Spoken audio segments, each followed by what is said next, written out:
그러니까 나를 위해서 일하는 뭐 이제 인턴 사원, 그 정도로 이해하면 딱 좋습니다. 그런데다가 이제 본인들이 우리 프롬프트 엔지니어링 있지 않습니까? 이걸 이해를 잘 못하니까 뭐 그렇죠. 물어봐도 엉뚱한 대답 나오더라. 그러면서 그건 이제 그렇게 질문이 하는데. 정교하지 않아서 그렇거든요. 그렇죠. 너무 포괄적이어서. 지금 딱 다른 그 분들 섹터를 좀 들어오시는데. 좁히면 그 답이 나오는 거예요. 맞습니다. 저도 이제 프롬프트 엔지니어링이 이게 제 핵심 중에 하나가 될 텐데, 그래서 참 거기서 억지 부리는 것도 같기도 하고 제가. 이게 비서 역할로 써먹으면 돼요. 그리고 질문을 잘해야 좋은 결과가 나오는 거죠.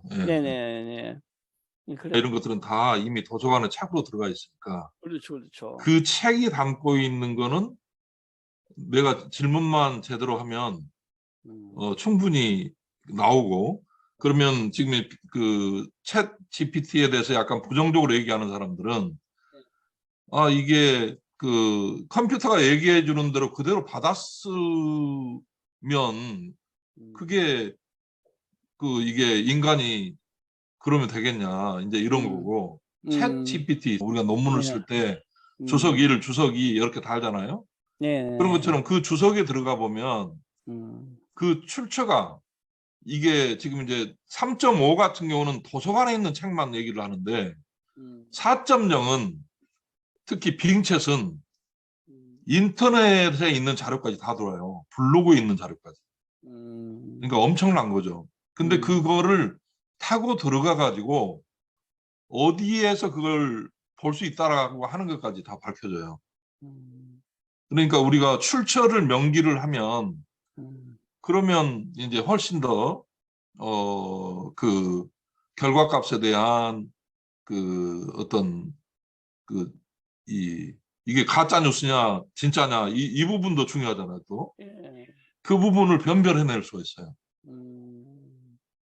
그러니까 3.5, 챗 3.5에서는 이게 이거 가짜 뉴스다. 제가 예를 들어서 장보고에 대해서 질문을 했더니 장보고에 대해서 대략적인 상식에 대해서는 이렇게 쭉 얘기를 하는데 이 사람이 중국의 출신이라는 거예요. 중국 출신. 그러니까 중국 사람들이 자기 조상이다 이렇게 많은 책에다 그렇게 써놓은 거죠. 근데 한국 사람들이 볼 때는 그건 웃기지 말아라. 진도 완도 그쪽에서 활동한 사람 아니냐. 신라 장군이었고 이제 이렇게 지금 얘기를 하는 거잖아요. 그러니까 그렇게 틀린 부분이 있어요. 3.5는. 근데 빙챗으로 넘어오면 이게 4.0이 돼요. 그런데 3.5하고 또 4.0이 다른 게 뭐냐면 4.0은 한국말을 70 내지 80% 정도로 알아들어요. 그러니까 우리처럼 이제 영어 잘 못하는 사람들은 프롬프트에 한국말로 쳐도 지가 그 번역을 해가지고 답을 물어온 다음에 다시 한국말로 번역해주는 이런 시스템이 되는 거예요. 그러니 그 결과값이 굉장히 이제 그 가짜 뉴스가 아니고 출처도 분명히 이렇게 드러나고, 또 내가 질문할 때 그 원하는 질문을 좀 이렇게 좁혀서 질문을 하게 되면 충분히 이제 사용할 만한 시간을 크게 줄이는 그런 일이 되거든요. 저도 얼마 전에 이제 이쪽 강남 쪽에 젊은 사람들하고 같이 그 이제 크몽이라고 하는 게 있어요. 거기에 이제 전문가로 등록을 한 지는 한참 됐는데 크몽 책을 올리고 싶은데 거기는 주로 실용서들만 계속 이렇게 하기 때문에 못 올리고 있었거든요. 근데 이번에 제가 책을 올렸는데 에세이로 이렇게 분류를 하면서 그걸 등록을 받아주더라고요.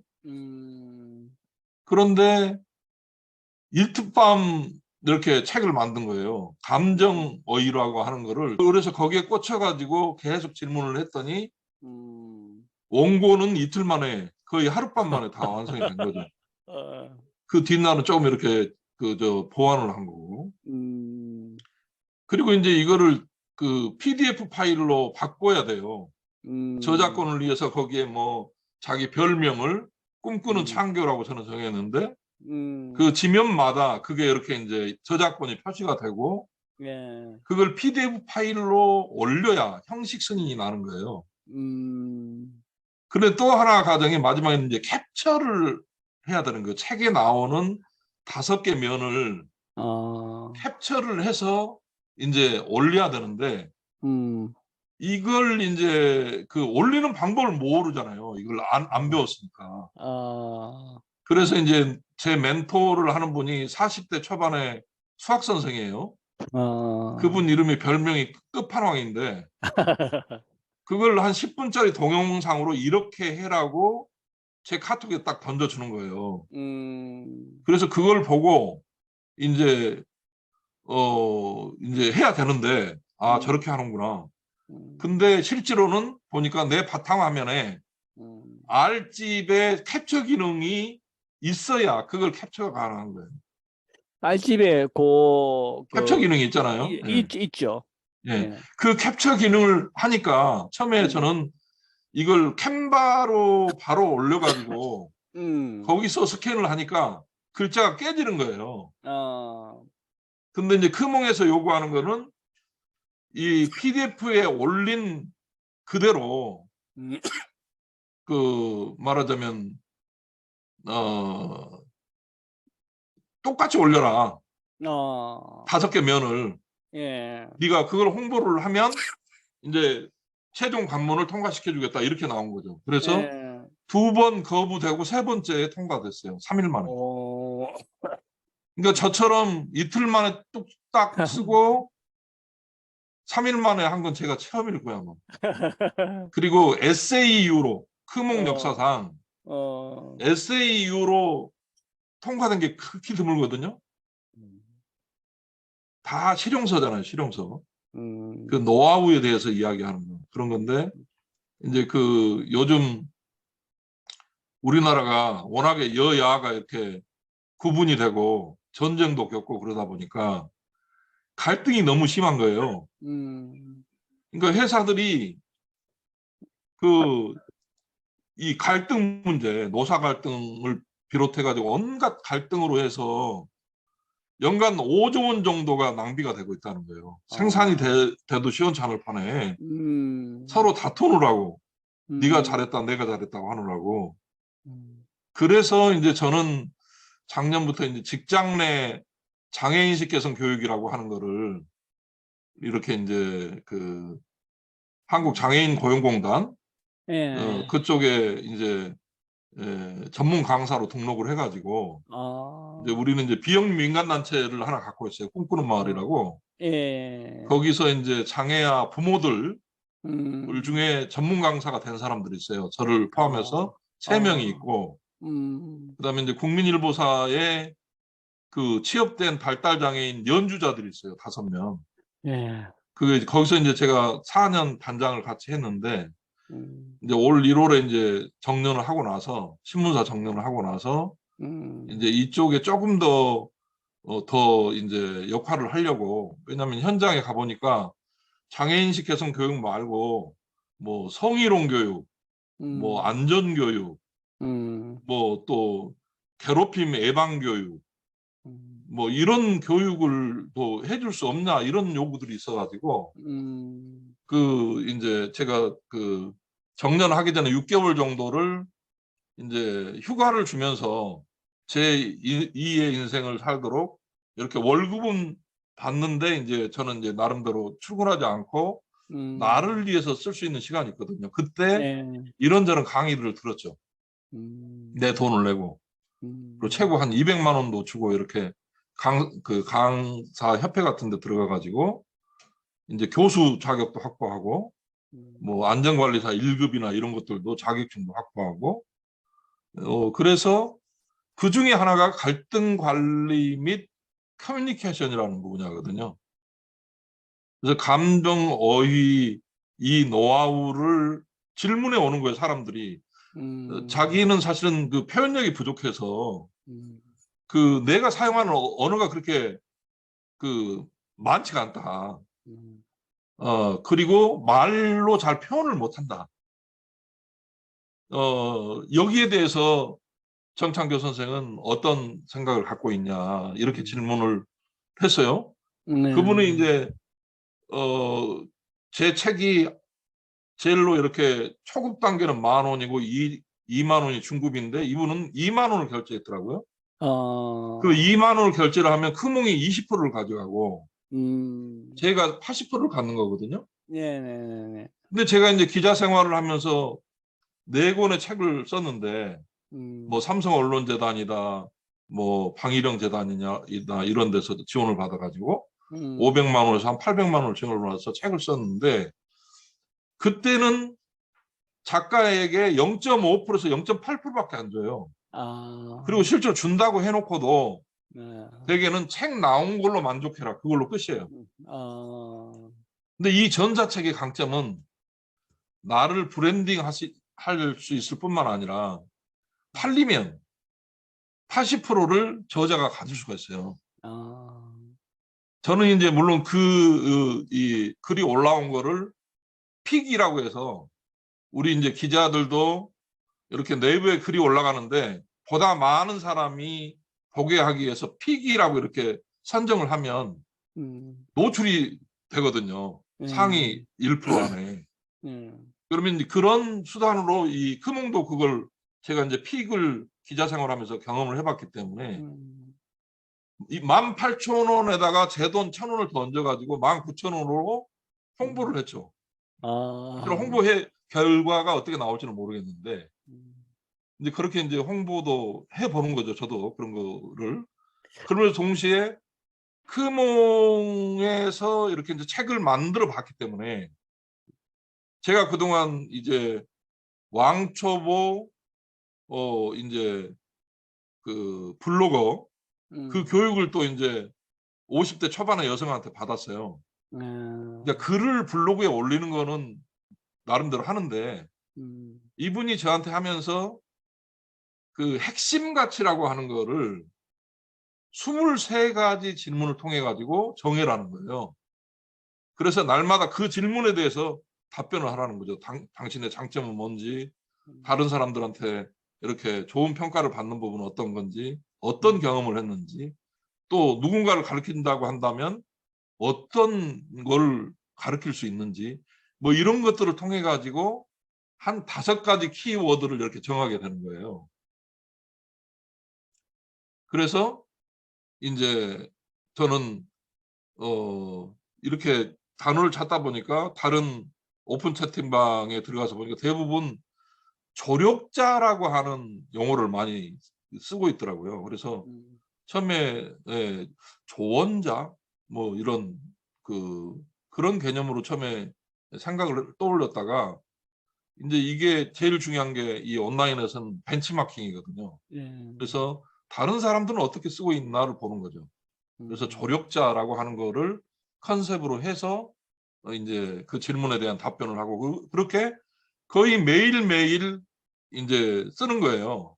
그런데 그걸 쓰다 보니까 이걸 좀 같이 공유해서 이렇게 알게 되면 굉장히 좋겠다. 그래서 최종적으로 저는 이제 비영리 민간단체를 운영을 하고 있으니까 거기서 제일 중요한 게 투명성이거든요. 근데 기획재정부로부터 이렇게 기부금을 받도록 이제 허가를 받잖아요. 광역단체에 추천을 받아가지고. 그러면 그 기부금을 받았으면 교회도 물론 기부금을 처리를 하지만 그 기부금을 받았으면 어떻게 쓰고 있다라고 하는 것을 전부 다 이렇게 얘기를 해주잖아요. 그런데 얘기를 이제 해주면서 또 거기에서 스토리가 또 스토리를 낳는 이제 그런 구조가 되는 건데 그래서 이제 두 번째 저는 그 투명성에 대해서 이렇게 키워드로 잡고 또 하나는 이게 일회적인 것이 아니라 지속 가능해야 되잖아요. 계속 이렇게 끝나고 제가 만약에 뭐 정말 이 건강이 악화되거나 혹은 뭐 먼저 세상을 뜨거나 했을 때 이런 사회적 약자를 돕는 일을 누군가 계속 이렇게 해야 되니까 그런 툴을 지속 가능하게 하기 위해서 어떻게 할 것인지에 대해서 이제 또 그 세팅을 해줘야 되는 게 이제 중요한 과제이기 때문에 예. 지속 가능성 이 부분을 말씀 중에 죄송한데요. 지금 이제 네. 들어오시기 시작하니까 시간이 이미 아, 8시 그런가요? 10분이 다가옵니다. 네. 그러면 예, 예. 지금 제가 꽤 들어왔네요. 저는 예, 지금 우리 선생님 혼자 계신 줄 알고 예. 많이 들어오셨네요. 예. 네, 감사합니다. 자, 그러면 시간이 됐으니까 저번 4월 을에 그 이제 첫 번째 강의를 이제 대부분 들으셨죠? 듣고 나서 제가 이제 1주차 챌린지를 지금 진행을 했죠. 여러분들은 일일 일포 하자고 한 그런 이제 다짐을 했었는데 블로그나 유튜브 쇼츠나 또 인스타그램 그 릴스나 틱톡이나 이런 것을 통해서 생산자로서 어떤 것들을 이렇게 그 매체를 통해서 올렸는지 그게 궁금합니다. 오늘 같이 그런 이야기도 해보겠습니다. 저는 뭐 저번에도 소개를 드렸지만 국민일보에서 31년 2개월 취재기자로 일을 했습니다. 그리고 올 1월에 정년 퇴임을 했고요. 기자 생활을 하면서 2018년에 정부 포상 보건복지부 장관상을 받았습니다. 그리고 장애인복지 분야의 전문가로 쭉 활동해 왔습니다. 발달장애인 전문지 꿈꾸는 사람들 2011년부터 작년 7월까지 33권을 발간을 했고요. 공정사회를 위한 문화복지, 또 차별 없는 세상, 마이너리티 희망노래 이런 책들을 저술을 했습니다. 그리고 장애인 고용공단의 장애인식 개선 사업 위탁 수행을 하고 있고 제가 또 전문 강사로 활동을 하고 있습니다. 금융 전문가로 등록을 했고 사회복지사 1급이고 안전지도사 1급입니다. 여러분들에게 예시한 대로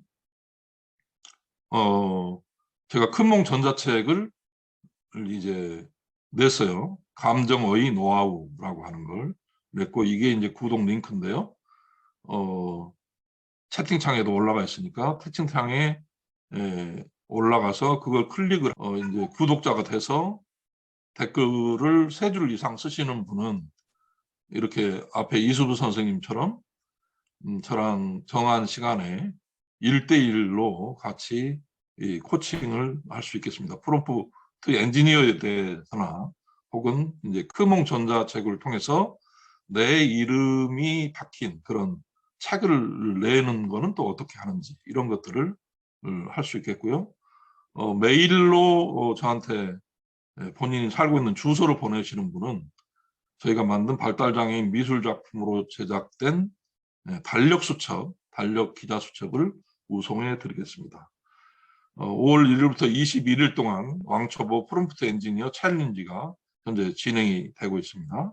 28일 날 무료 공개 강의 영상이 이 단톡방에도 올라가 있고 유튜브에도 올라가 있습니다.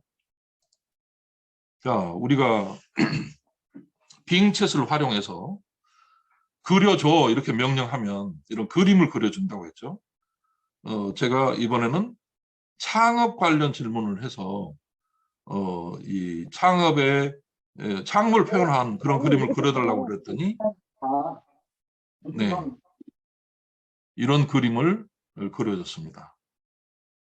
이 빙챗이라고 하는 게 마이크로소프트사가 이제 구글을 완전하게 따돌리고 지금 앞장서가 가게 된 게 이게 빙챗이거든요. 이게 챗 GPT 3.5가 이제 그 도서관에 있는 책들을 저장해서 인공지능의 빅데이터를 통해서 보여준다면 챗 GPT 4.0은 이제 그 인터넷에 있는 것까지 다 보여줍니다. 블로그에 있는 것까지 다 보여줍니다. 그리고 이 4.0을 적용하고 있는3.5가 미국의 변호사 시험 끄트머리 10%로 해서 간신히 통과한 게 3.5라면 4.0은 변호사 시험 통과자 상위 10% 안에 드는 그런 지능을 갖고 있는 빅데이터의 역할을 하고 있습니다. 그리고 이 빅챗은 우리가 한국말로 프롬프트에 질문을 하면 한국말을 70% 이상 알아들어서 영어를 잘 모르는 사람도 이 빅챗을 활용하면 자신이 원하는 답을 얻을 수가 있습니다. 그래서 제가 빅챗을 가지고 계속 이렇게 여러분들 앞에 서게 되는 거고요. 자, 1일 1포를 하셨습니까, 여러분? 스스로에게 한번 물어봐 주시고 또 오늘 공유할 수 있는 분들은 함께 공유를 해보겠습니다. 그리고 1일 1포를 하면서 인공지능 빅데이터를 활용하셨습니까? 활용했다면 프롬프트에 질문을 던진 분이시라면 여러분은 프롬프트 엔지니어로서 이제 첫 발을 뗐다고 할 수 있겠습니다. 자, 인공지능의 도움으로 크몽 전자책을 만들었습니다. 우리가 프롬프트 엔지니어에서 정확한 질문을 해야 정확한 답이 나옵니다. 이수부 선생님이 얘기한 것처럼 질문을 너무 포괄적으로 해놓고 왜 이 챗 GPT가 엉뚱한 답을 얘기하지? 내가 원하는 답이 나오지 않아. 나 이거 싫어. 이렇게 해버리면 거기서 끝나버리는 겁니다. 그런데 그걸 뾰족하게 좀 구체적으로 정교하게 하면 저처럼 이렇게 책을 쓸 수가 있게 됩니다. 자, 제가 책을 쓰고 출판 기념회에서 했던 걸 짧은 셔츠로 만들었습니다.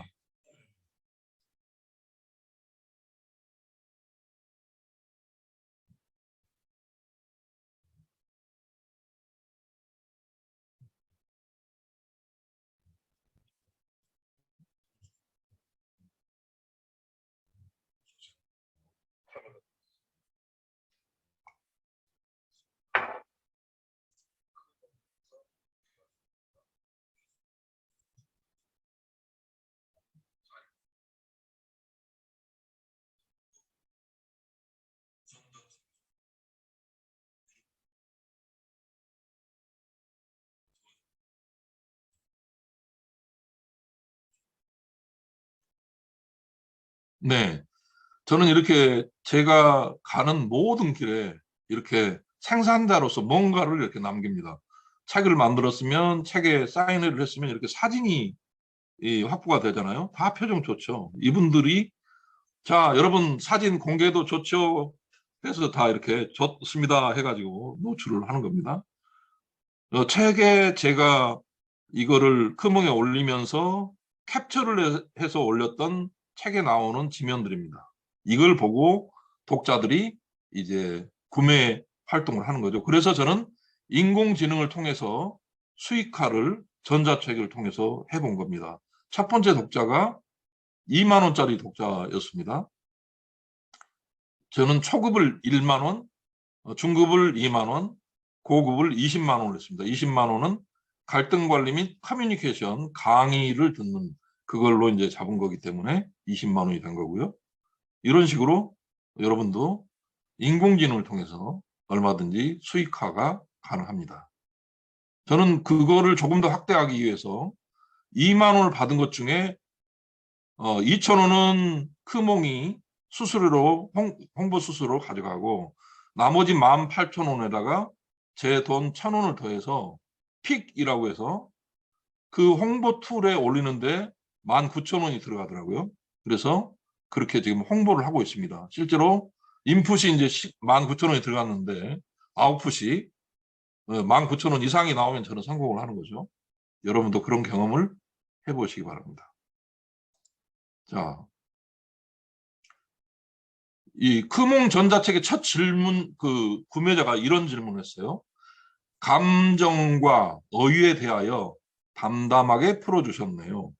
감정을 제대로 인식하는 것도 어렵지만 표현하는 스펙트럼도 굉장히 좁은 사람이라 공부해야겠다 느끼게 됩니다. 창규님, 담담한 다음 의견도 궁금합니다.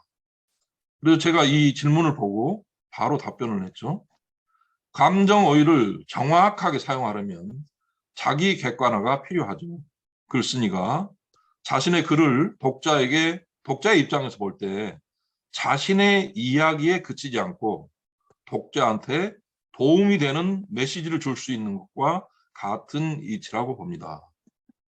그러니까 여러분의 경험과 여러분의 경험이, 노하우가 다 돈이 되는 때가 있다는 게 백만장자 그 글쓰기에서 나오는 금과 옥조 같은 한 문장인데요.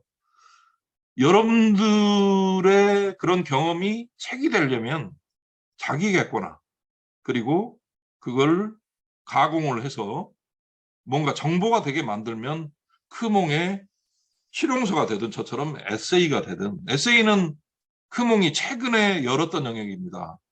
이 소설이나 시나 뭐 이런 그 소위 글 쓰는 사람들에게는 크몽은 어떤 면에서는 좀 이건 나랑 좀 아닌 것 같다 이렇게 생각할 수도 있는 사람들인데, 크몽에 가면 온갖 전문가들이 다 이렇게 이미 올라와서 활동을 하고 있기 때문에 그 실용서 시장을 우리가 이건 나랑 상관없어 하고 제껴버릴 수가 없습니다. 내가 갖고 있는 거를 잘 가공해서 누군가에게 도움이 될 수 있는 정보가 되면 그 순간 수익화가 가능하겠죠. 자, 지난 시간에 한번 기억에 다시 되돌려서 한번 떠올려 보십시오. 기자들이 쓰는 글이 역삼각형 글쓰기입니다. 그리고 우리가 유튜브, 틱톡, 인스타그램에서 실제로 사람들이 빠르면 3초, 길면 8초 안에 이걸 볼 건지 말 건지를 결정을 합니다. 그러려면 내가 중요하다고 생각하는 것을 가운데 넣거나 맨 뒤에 놓으면 내가 뭘 얘기하고자 하는 것도 듣기 전에 다른 사람들이 채널을 돌려버리는 거죠. 우리가 신문을 만들 때 중요한 것부터 위에 쓰고 뒤에는 잘라도 되는 것들을 씁니다. 중요한 것부터 먼저 쓰는 이 두 가지 글쓰기가 인터넷 글쓰기 방식이죠. 그런데 물론 내가 소설을 쓰겠다, 혹은 나의 경험을 희곡으로 쓰겠다, 뭐 이제 그런 글쓰기에 대해서는 이 역삼각형 글쓰기하고는 좀 다르겠죠. 그런 강의에 들어가면은 마름 목골 글쓰기를 얘기를 많이들 합니다. 그리고 우리들이 뭐 석사, 박사를 딸 때는 서론, 본론, 결론 방식으로 해서 결론에 무게중심이 가 있는 그런 글쓰기가 있습니다. 그렇지만 지금 우리가 여기서 얘기하는 거는 이 3초 안에 또 8초 안에 내가 생산한 이 콘텐츠를 보게 할 거냐의 승부이기 때문에 우리는 두 가지 글쓰기, 핵심 단어가 한 문장에 들어가 있는 키워드, 이거를 이제 생산자로서 반드시 각인을 시켜야 하는 것이고요. 프롬프트 엔지니어로서는 이 대화형이잖아요. 기존에 우리가 네이버나 뭐 구글이나 들어가서 했던 게 단어를 통해서 검색을 하는 거였잖아요. 그런데 이건 이 질문을 통한 문장을 가지고 대화를 하는 이런 방식이지 않습니까? 구글이 그 지금 이제 MS로부터 완전히 뒤로 밀려난 건 왜 그렇습니까? 이 대화형을 쓰자고 한 직원을 잘라버렸기 때문에 그렇습니다. 왜냐하면 자기들은 90% 이상을 광고로 수익을 만들고 있는데 이 대화형을 하는 순간 검색 시장이 죽어버리기 때문에 그렇습니다.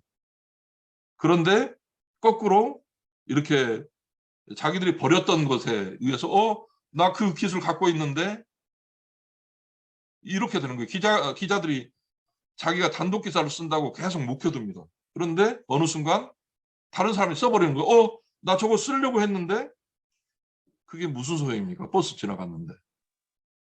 내 단독 기사는 없어지는 거고 그걸 먼저 쓴 사람이 이기는 거죠. 이 생산자의 시장은 그렇습니다. 늘 그렇습니다. 대화라고 하는 거는 말하듯이, 물 흐르듯이 대화의 문장이 나와야 되는 것이고, 우리가 프롬프트에 질문을 할 때 심지어 우리가 문장이 안 되게 질문을 했는데도 완성된 문장으로 해서 답변을 줍니다. 중간에 타자를 치다 툭 끊겼는데 프롬프트 빙챗은 그걸 완성된 문장으로 이해하고 답변을 해줍니다. 그러니 우리가 이 빙챗을 내 비서로, 내 인턴 사원으로 1인 기업을 하는 사람은 혼자 일을 해야 되잖아요. 그러니 이 빙챗을 내 인턴 사원으로 두면 얼마나 편하겠습니까? 이 프롬프트에서도 결국 한 문장이 다른 사람보다 앞서가게 하는 비결이 되는 것입니다. 자, 이거는 지난 시간을 요약해서 잠깐 말씀드린 거고요. 오늘은 이런 이야기를 해보려고 합니다. 남이 해결하지 못한 질문을 해결해 본다. 예를 들어서 얼마 전에 이제 아수급에 들어갔더니 아수급 채팅방에 어떤 사람이 그런 질문을 올려놨어요. 내가 질문을 던져서 답변이 나온 경우를 이렇게 캡처를 했어요. 이게 이제 돔이라고 하는 물고기가 이제 바닷속에 있는 거를 낚시꾼이 그걸 잡아 올리는 거를 질문을 하는 거였는데, 어떤 경우는 질문을 하면 그걸 이제 답변을 해주고, 비슷한 질문을 했는데 어떤 경우는 질문을 했는데 답변을 못 해주는 거죠.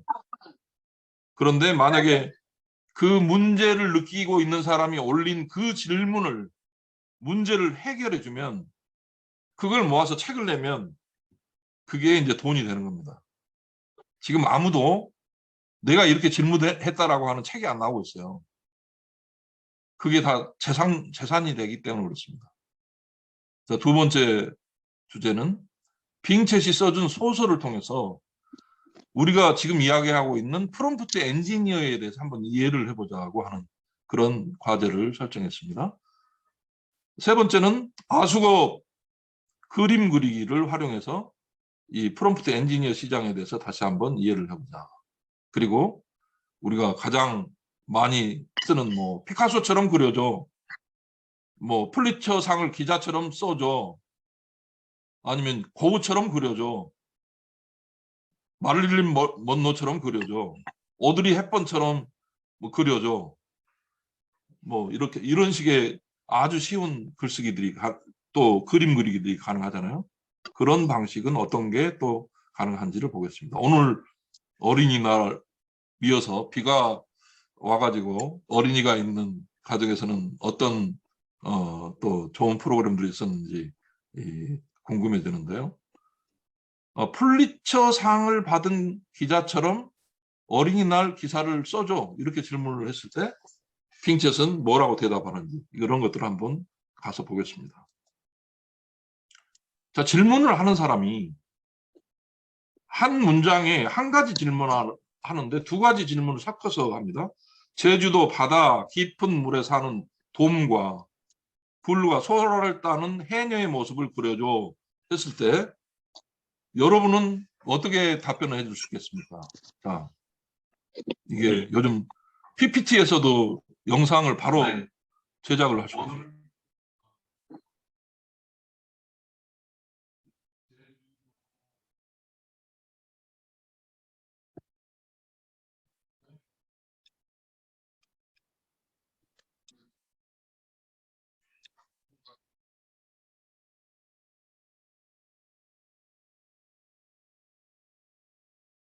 자, 이 질문을 왜 생각했느냐?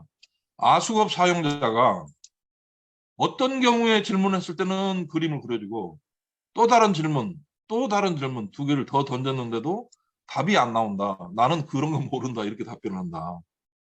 이거 어떻게 해야 되냐? 이제 이러면서 공개 질문을 했어요. 거기 단톡방에 있는 사람들한테. 자, 빙챗은 어떻게 반응할까요? 자, 빙챗은 돔에 대해서는 전혀 얘기를 안 합니다. 한 가지만 딱 정해가지고 답변을 하고 있어요.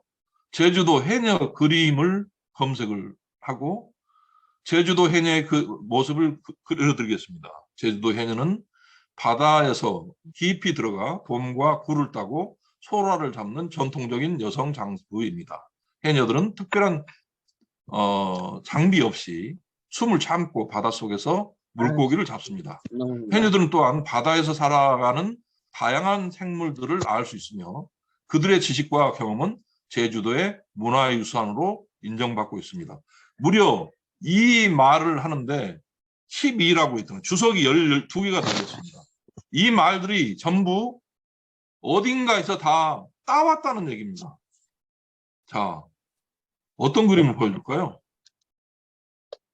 여러 개의 그림을 보여주는데 해녀 일러스트를 그린 사람, 이 사이트에 들어가면 이런 그림이 있는데 그림을 그린 사람이 이건 무료로 다운받아도 좋아요 라고 이렇게 해놨다는 거예요. AI 그림이기 때문에.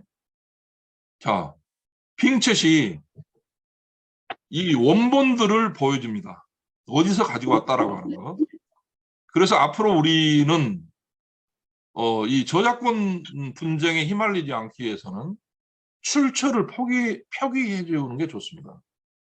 지금까지 갑자기 이 빅데이터가 엄청난 재산이잖아요. 인류 역사에 5천 년 역사에 글자로 기록된 모든 것들이 도서관에 있는 게 내가 그 한 줄 질문을 던졌더니 그 기가 막힌 5천 년 역사와 연결이 돼 버리잖아요. 문이 열려가지고 그 문이 열렸는데 지금까지 챗 GPT가 답변을 해줄 때는 이걸 어디서 가져왔다라고 얘기를 안 해줘요. 그러다 보니 가짜 뉴스도 있어요. 거기서 그걸 변별해야 하는 책임은 질문을 던진 사람한테 있는 거예요. 그 가짜 뉴스로 글을 썼다라고 하면 그 책임은 가짜 뉴스를 나한테 줬던 인공지능이 벌을 받는 게 아니라 그것을 쓴 프롬프트 엔지니어가 처벌을 받게 됩니다. 그런데 핑쳇은 포괄적으로 12개의 주석을 달아줄 뿐만 아니라 내가 12번째를 콕 찌르면 그 원본이 있는 데까지 가는 거예요. 그래서 저는 이번에 책을 쓸 때 그 원본이 있는 데를 직접 가가지고 그 원본 문장들을 쭉 이렇게 쌓아온 거죠. 내게 필요한 부분을. 그리고 내 나름대로 다시 재가공을 하는 거예요. 그냥 평범한 문장을 질문형으로 바꾸거나 앞뒤를 뒤집거나 내 의견을 중간에 넣거나 앞에 넣거나 뒤에 넣거나 이러면 새로운 게 되는 거죠. 그런데 그럼에도 불구하고 원문을 꼭 표시해 줘야 할 때는 주석을 달죠. 우리가 논문 쓸 때처럼 일을 해가지고 이건 어디서 나왔다. 뭐 책 제목은 뭐고 누가 썼고 몇 페이지고 뭐 이런 거 몇 년도에 나왔고 이런 것들을 써주는 거죠. 여러분들이 앞으로 이제 이 저작권 분쟁에 휘말리지 않기 위해서는 이렇게 함부로 쓰는 거 그거 굉장히 위험할 수 있어요. 그래서 핑쳇이 더 앞으로 그런 문제, 가짜 뉴스를 변별해야 하는 그 피로감도 우리가 가지지 않아도 되고, 그건 네가 쓴 거야? 아니, 내가 어디에서 인용을 했고 이건 내가 쓴 거야. 이렇게 얘기할 수 있으려면 챗 GPT 가지고는 안 돼요. 3.5, 4.0 안 돼요. 핑쳇으로 와야 이게 해결이. 자, 여기까지 왔죠? 자, 아수고배 그 이런 질문도 해도 안 되고 저런 질문도 해도 안 되면 아수고배는 이런 겁니다. 야, 이런 질문이 있거든. 포도가 올려진 팬케이크를 그려줘라고 하는 거 질문을 한번 해봐. 그럼 내가 어떻게 이렇게 딱 그려줘요. 이 질문을 그대로 했더니 이렇게 보여줍니다. 자, 아수겁의 이 모습. 자, 똑같아요. 아수겁 카카오톡에 아수겁에 들어가가지고 포도가 올려진 팬케이크 그려줘 하니까 제가 그려드릴게요. 이렇게 그려보았습니다. 맛있어 보이시나요? 이건 대표님 화면이 안 보여요. 화면이 안 보여요? 이건 그러면 지나갈게요. 이건 아수겁에 가서 똑같은 질문을 해보면 질문이 나오니까 이건 지나갈게요.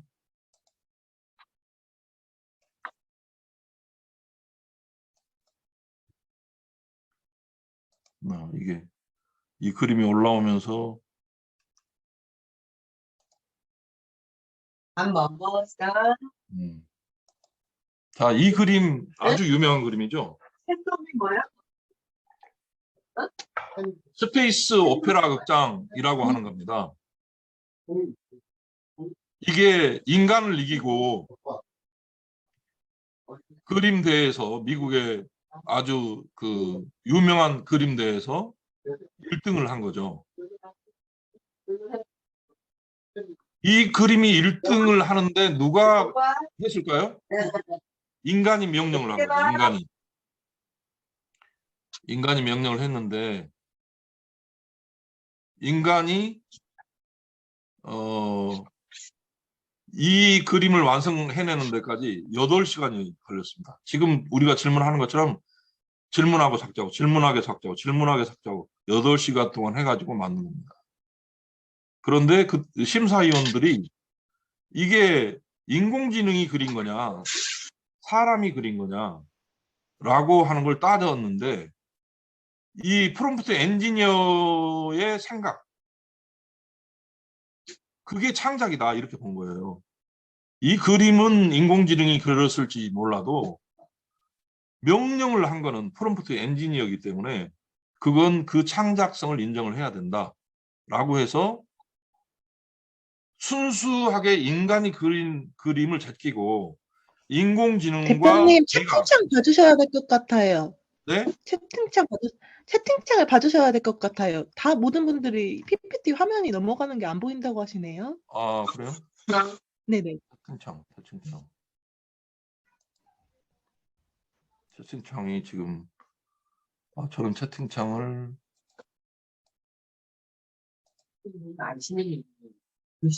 이걸 닫아야겠다 이거죠? 네. 됐습니다. 자, 스페이스 오페라 극장 우승 그림. 이게 원본은 제이스 앨런 디스코드라고 하는 데가 있는 거예요. 그걸 캡처를 했는데 저는 여기서 이제 네이버에 들어가 가지고 AI가 그린 그림은 예술의 죽음일까? 작성자 초록와드. 이 출처를 이렇게 보여주는 거예요. 그래서 저작권 시비에 안 걸리려면 이렇게 출처를 보여주면 일단 시비에는 벌써 날 수가 있습니다. 이 작품을 만든 프롬프트 엔지니어는 질문 내용을 공개하지 않고 있습니다. 그 공개하면 이 그림값만큼 비쌀 수도 있어요. 그런데 공개하지 않고 있습니다. 그 질문을 따라쟁이들이 다 따라 해버리면 자기가 이렇게 큰 상금을 받을 수 또 받고 싶기 때문에 그런 거죠. 그런 기회를 나만 갖고 싶으면 그 질문을 공개하지 않으면 됩니다. 수익화 모델이 발생했기 때문에 그렇습니다. 자, 우리가 오늘 모인 거는 이 프롬프트 엔지니어로서 질문을 잘하기 위해서 모인 거잖아요. 저번 시간에 우리가 맥락과 배경이 굉장히 중요하다 얘기했죠. 맥락을 제공해야 제대로 된 질문이 된다. 그래서 내가 원하는 답변을 하려면 좁히고 좁혀라. 그리고 한 가지 질문을 할 때는 그 한 문장 안에서는 한 가지만 질문을 해요. 아까 해녀 그림에서 보듯이 도움에 대해서 앞에다 넣었는데 도움은 아예 무시를 해버리잖아요. 그리고 뒤에 것만 가지고 답변을 이렇게 하고 있지 않습니까? 이 초거대 언어 모델인 인공지능 챗 GPT 모르는 게 없습니다. 모든 책을 섭렵했습니다. 빙챗은 심지어 인터넷까지 다 동원하고 있습니다. 챗 GPT-4는 3.5하고 다르게 지금 실시간 오늘 어린이날인데 세계 주요 기사를 요약해서 보여줘라고 하면 요약해서 보여주는 거죠. 물론 과거에 뭐 어린이날이 어떻게 출발이 됐고 뭐 이제 그런 이야기도 이제 있습니다. 질문을 한번 해보시면. 그런데 이거는 기계 도구란 말이에요. 도구. 챗 GPT는. 그래서 질문하는 사람의 마음을 몰라요. 알려줘야 되는 겁니다. 그러니까 아까 이 1등을 한 그 미국의 그 그림은 8시간 동안 프롬프트 엔지니어가 자신의 마음을 계속 던져준 거죠. 그 프롬프트 창에 질문한 사람은 내 마음을 알려줘야 됩니다. 나는 이렇게 질문을 했는데 챗 GPT 답이 엉뚱하고 이거 엉망이야. 나 저거로 별로 안 친하고 싶어. 뭐 이렇게 되면 이제 앞으로의 미래 세상은 이 챗 GPT, 프롬프트 엔지니어가 지배하는 세상이 되는 거예요. 그러니까 소위 변호사나 회계사나 뭐 이런 그 전문직들이 이제 많이 사라지는 상황이 돼버릴 거예요. 왜냐하면 그런 법조문을 따지고 하는 거는 판사가 잘하는 게 아니라 이 챗 GPT가 더 잘하기 때문에 그렇습니다. 밥이 이게 뭐야 이게? 네. 자, 이렇게 맥락 없는 질문을 해버리면 결과가 밋밋하기 때문에 챗 GPT 이거 별거 아니네 하고 문을 닫아버리는 사람이 있는데 그거는 질문이 잘못되어 있기 때문에 그런 거예요. 맥락 없는 질문을 했기 때문에 결과가 재미가 없는 거예요. 밋밋한 거예요. 그러려면 어떻게 해야 되느냐? 분야를 좁히면 된다는 거예요. 분야를. 내가 묻고자 하는 게 뭐냐? 내 스스로 질문해 본 거예요. 나한테. 네가 지금 얘기하고자 하는 거 한마디로 얘기해봐.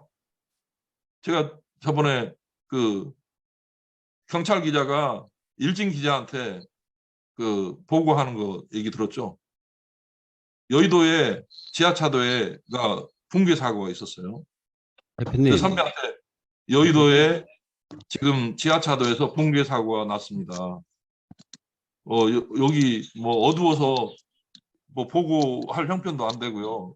이따 저 사무실 들어가서 보고할게. 뭐 이렇게 얘기를. 야, 그걸 지금 보고라고 하냐? 몇 명 죽었는데? 지금 한 10명 이상 죽은 것 같아요. 그러면 야, 그러면 그 몇 사람 죽은 것부터 보고를 해야지. 지금 뭐 하고 있는 거야? 이렇게 이제.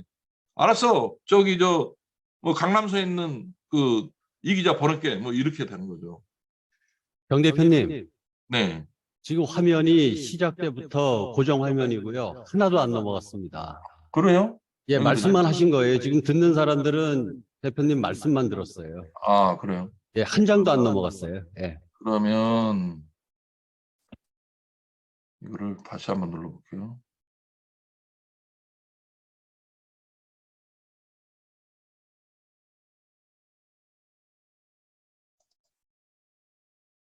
보입니까?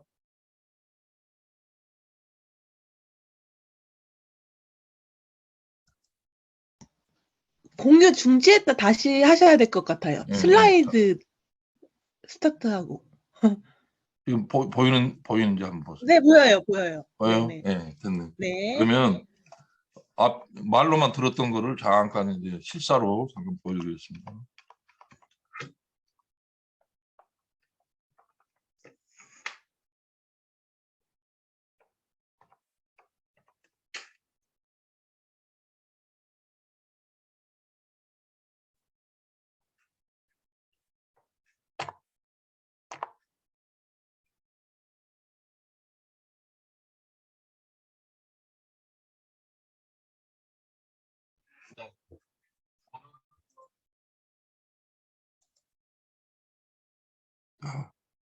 이렇게 이제 이야기가 진행이 되어 왔습니다.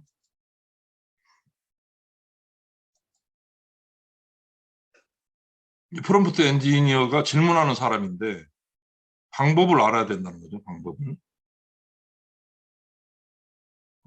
배경과 맥락을 제공해 줘야 올바로 내가 원하는 답이 나올 수 있다.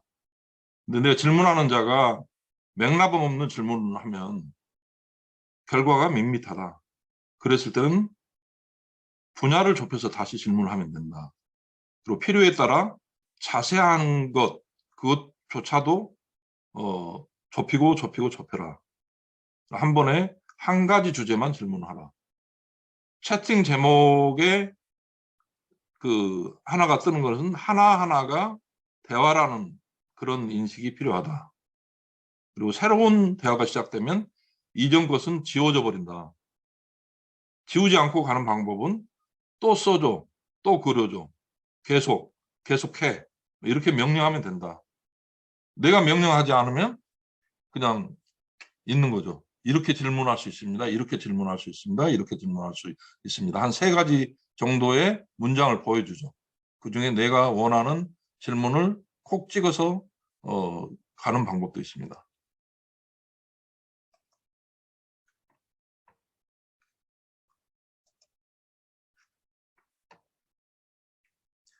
결국 가장 중요한 거는 창의력, 상상력입니다. 아빠력, 엄마력, 직장력, 생활력 이런 거. 이게 결국 우리가 프롬프트 엔지니어로서 역할을 할 수 있는 사람이 어떤 경험을 했느냐, 어떤 노하우를 갖고 있느냐에 따라서 이제 그 결과값에도 또 수익화 모델에 있어서도 부익부 빈익빈이 생길 수밖에 없다는 거죠. 빙과 함께 했다는 오늘 이제 어린이날이니까 빙채색에 질문을 합니다. 오늘 어린이날인데 뭐 재밌는 이야기 하나 해줘라고 하면 빙과 함께 떠난 우주 여행입니다. 이렇게 하고 이렇게 그 답변이 나와요. 그 답변을 대본으로 완성을 해서 부르 편집기에 올립니다. 부르 편집기 사용 방법은 지난번에 한번 소개를 드렸죠. 대본을 확인합니다. 오자가 있는지, 문장이 뭐 제대로 되어 있는지. 그 다음에 자동으로 올라오는 영상을 확인합니다. 그리고 영상을 바탕화면에 내려봤습니다. 내려받은 바탕화면에 있는 영상을 유튜브 셔츠로 올립니다. 인스타그램 릴스로 올립니다. 틱톡에 올립니다. 이런 전 과정을 블로그에 글로 쓰고 사진과 영상을 올립니다. 자, 빙챗은 어떤 이야기를 할까요?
네, 이런 상당히 긴 이 텍스트가 질문 하나에 의해서 이렇게 완성이 된 겁니다.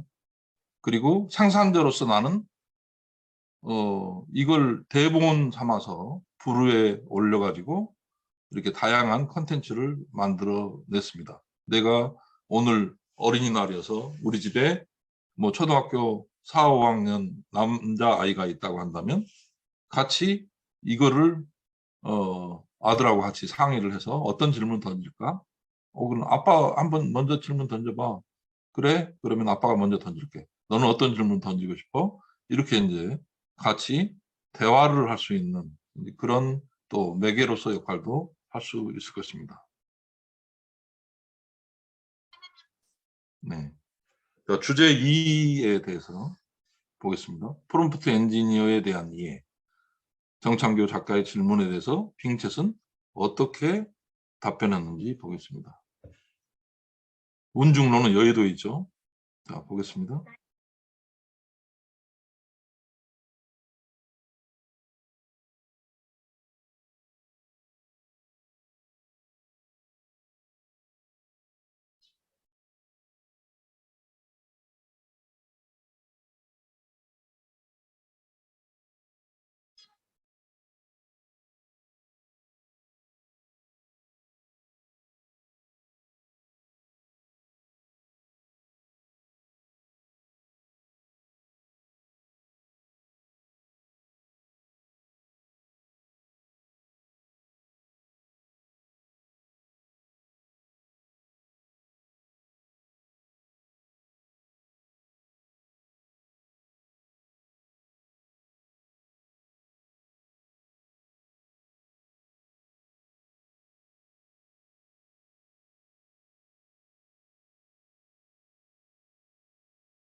네.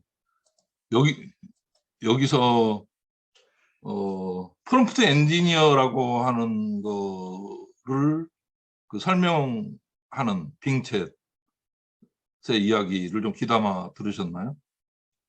프롬프트 엔지니어가 뭐라고 하나요? 프롬프트 엔지니어 앞부분만 잠깐 보겠습니다.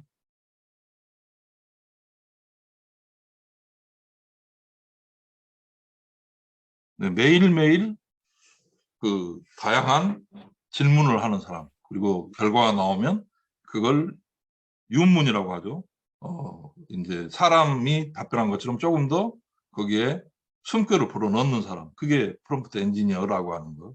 그리고 이제 API라고 하는 이것을 통해서 우리가 워드나 엑셀이나 모든 인터넷의 도구들이 다 여기에 이제 바탕화면에 다 모여서 서로 넘나들면서 지금 일을 하게 된 하루가 다르게 그런 도구들이 우리 앞에 등장하고 있다는 점도 같이 이해하면 좋겠습니다. 자, 한국 프롬프트 엔지니어가 빙챗을 선호하는 이유. 빙챗 3.5보다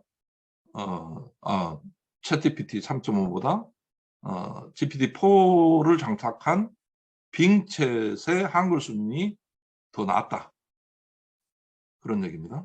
우리가 챗GPT를 사용할 때는 프롬프트 지니의 도움을 받고 있지만 프롬프트 지니가 한국 사람들이 만들었고 그 답변의 수준이 거의 이제 영어 사용자하고 크게 다르지 않기 때문에 그걸 썼는데 이제는 그냥 빙챗 하나만 있으면 되는 거예요. 한글로 물어봐도 영어 사용자만큼 그 결과값을 알아낼 수 있기 때문에 그렇습니다. 빙챗은 유모도 제공을 합니다. 유모 제공하는 기계 보셨나요? 오늘 제가 질문 던진 것 중에 하나가 이 설사에 대한 이제 글인데, 지상에서 가장 빠른 이유를 설명하는데, 이게 너는 지상에서 가장 빠른 소리가 뭐라고 생각해? 너는 지상에서 가장 빠른 속도가 뭐라고 생각해? 너한테 가장 통쾌한 일은 뭐야? 그랬을 때 한 아이가 이렇게 저는 설사입니다. 이렇게 얘기를 하는 거예요. 재밌잖아요. 즐겁잖아요. 이게 기계가, 인공지능이 사람들에게 이렇게 웃음을 줄 수 있는 유머까지도 이제 제공을 하고 있는 그런 모습입니다. 자, 시간이 많이 지났습니다.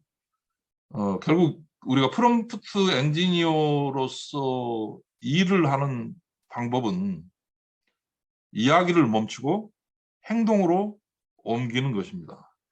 앞에서 그 그림, 인공지능이 그려준 그 그림, 그것이 인간의 것이냐, 아니면 인공지능의 것이냐, 아니면 인공지능과 인간이 융복합한 창작물이냐. 답은 뭡니까? 어떤 사람은 인공지능이라고 대답할 수 있을 것입니다. 그런데 그 심사위원회는 결국 사람이 질문하는 사람이 있었고 그 사람의 생각이 거기에 개입이 됐기 때문에 이건 인공지능이 그렸다고 하더라도 창작물이다, 이렇게 결론을 내리잖아요. 그 점이 시사하는 바가 대단히 크다고 생각을 합니다. 그리고 미국에서는 이미 프롬프트 엔지니어가 연봉 4억 4천을 줄 테니까 오라고 하는 공고가 떴습니다. 한국에서도 신입사원에게 연봉 1억을 줄 테니 프롬프트 엔지니어로 일하고 싶냐라고 하는 그런 회사가 생겨나고 있습니다.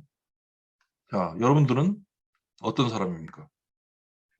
질문을 던졌는데 이거 답변이 시원치 않다, 이거 시시하다, 이거 나하고 상관이 없다, 그런 사람이 있을 것입니다. 그런데 어떤 사람은 아니, 앞으로 세상은 인공지능과 함께 사는 그런 사람이 계속 일자리를 가지고 있을 거야. 인공지능 없으면 나도 일자리를 잃게 될 거야. 그렇게 생각하는 사람이 있을 겁니다. 결국 우리가 결론적으로 얘기할 수 있는 것은 AI가 내 대신 일하게 하는 세상입니다. 인턴 사원으로, 1인 기업의 인턴 사원으로 이 챗 GPT, 빙챗을 활용하면 되는 것입니다. 그리고 인공지능 분야는 특히 이런 변호사, 의사, 또 이런 기자, 이런 전문직의 일자리에게 굉장히 큰 변화를 몰고 오게 될 것입니다. 지금 기자들이 기레기라고 욕을 먹지 않습니까? 인터넷에서 조회수를 올리기 위해서 픽이라고 해서 올리고, 그 픽이라고 올린 기사가 조회수가 높아지면 단문고 기사들이 여기저기 매체에서 그대로 다 온통 단문고 기사들이 나오고 있습니다. 마찬가지예요. 프롬프트 엔지니어도 저게 뜬다라고 하면 사람들이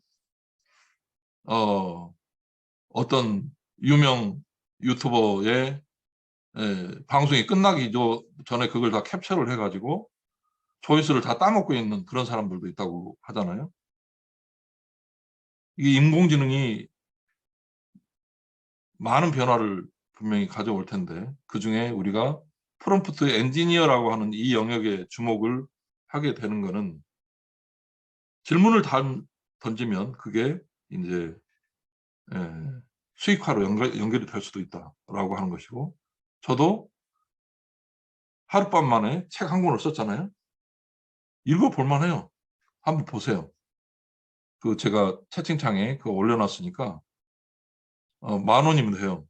이게 하룻밤 만에 만드는 책이 어떤 건가 한번 보세요. 그리고 오히려 그걸 PDF로 전환하고 캡처해서 올리고 하는 게 하루하루 걸려서 총 3일이 걸렸어요. 그래서 뾰족하게 질문을 한 프롬프트 엔지니어의 결과값으로 감정의 노하우라고 하는 책이 나왔죠. 올리려고 하다 보니까 노하우까지 썼는데 그런 이야기가 들린 거죠. 아는 만큼 보인다. 그래서 거기다가 아는 만큼 보인다라고 하는 것을 이렇게 집어넣은 겁니다. 우리가 이 프롬프트 엔지니어 굉장히 흥미롭잖아요. 어쨌든 고액 연봉자들이 이미 이제 등장하기 시작했고, 특히 시니어들에게 이 경험과 노하우를 갖고 있는, 내가 뭘 해봤고 누군가에게 내가 하는 이야기가 도움이 되는 그 순간이 온다. 그게 이제 수익화 모델이 이제 발생하는 지점이 될 텐데, 이제 그런 것들을 이제 앞으로도 지금 21일 챌린지를 하는 이유는 그렇습니다. 21일 동안 이걸 하고 있으면 뇌에 각인이 되기 때문에 그렇다는 거죠. 내가 프롬프트 엔지니어로서의 정체성을 갖고, 이게 코딩이 필요 없다고 그러니까, 전공자가 아니라도 할 수 있다고 그러니까 해보는 것입니다. 누가 승리할지는, 전공자가 승리할지 비전공자가 승리할지, 그런 거는 특별히 질문을 잘하는 사람, 나는 질문을 잘하는 사람이야. 그렇게 본인의 정체성을 갖고 있는 분들에게는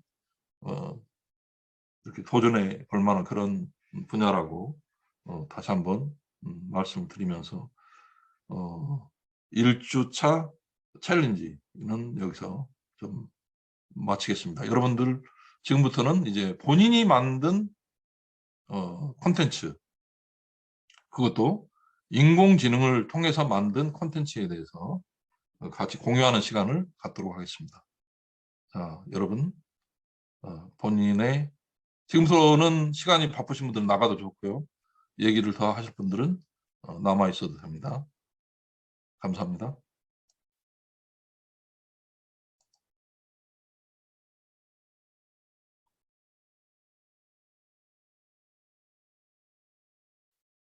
이수부 선생님 오늘 오프닝에서 이렇게 같이 대화를 한동안 했는데 또 이렇게 PPT 보면서 들어보시니까 어떻습니까?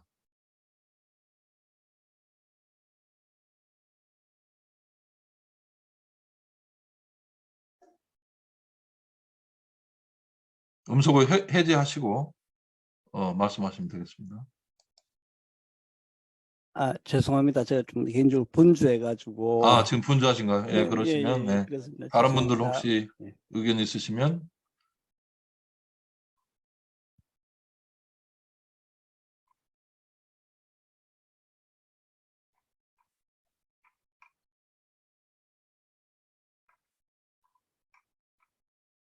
네, 그러면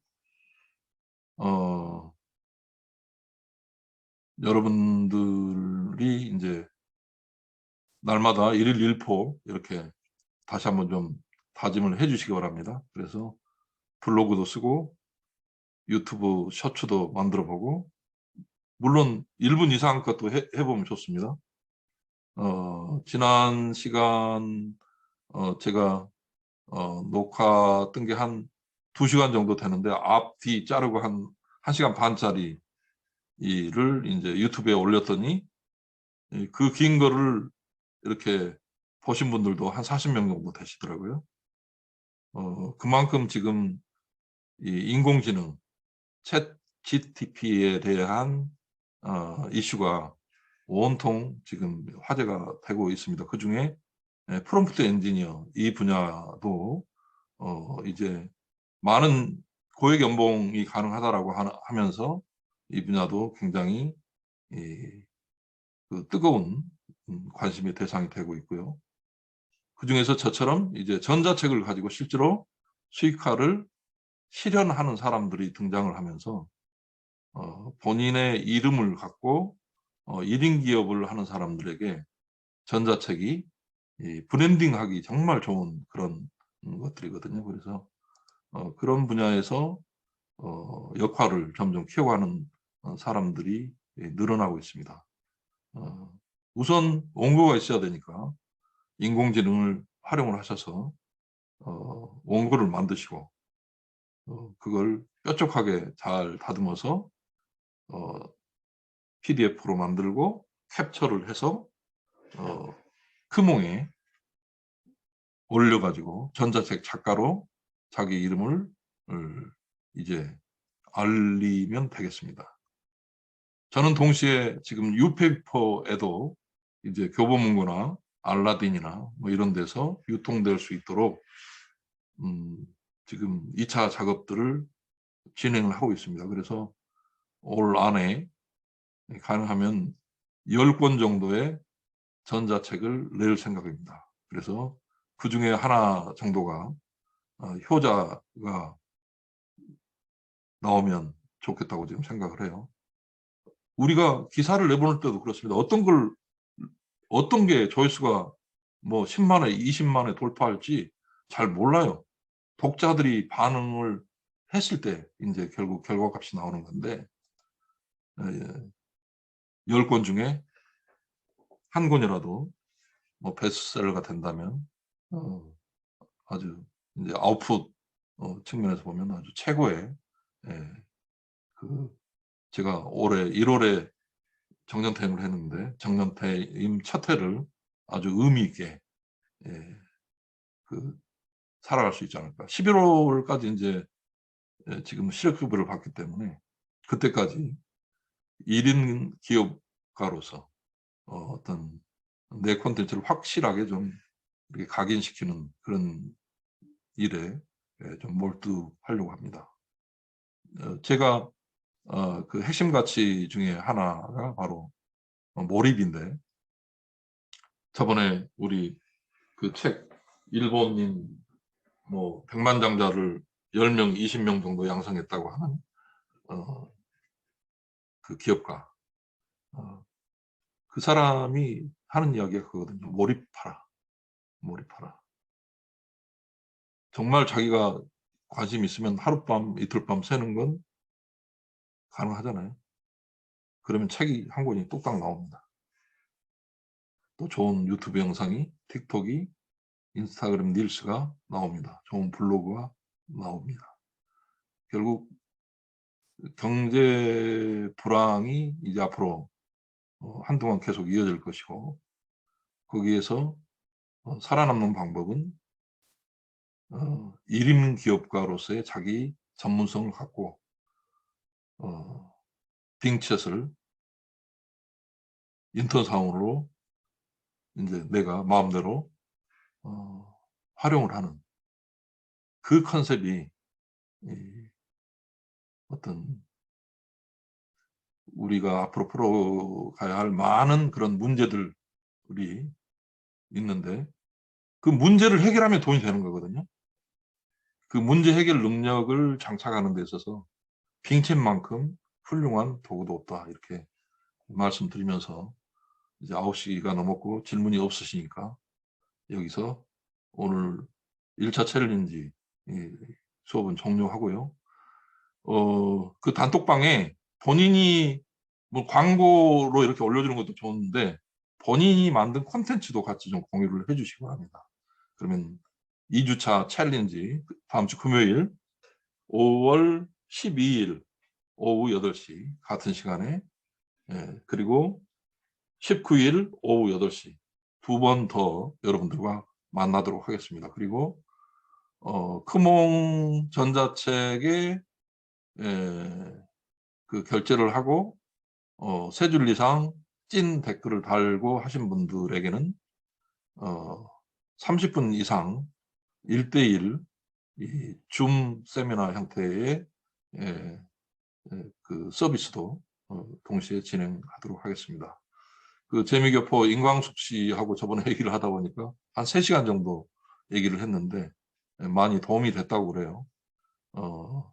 앞으로 세상은 문제 해결을 할 수 있는 그 노하우를 가진 사람이, 그 경험을 가진 사람이, 그 자산을 가진 사람이 성공하는 그런 시대가 될 것이라고 저는 생각을 합니다. 자, 여기서 공유를 중지하고 마치겠습니다. 참여해 주신 여러분 감사합니다. 또 뵙겠습니다.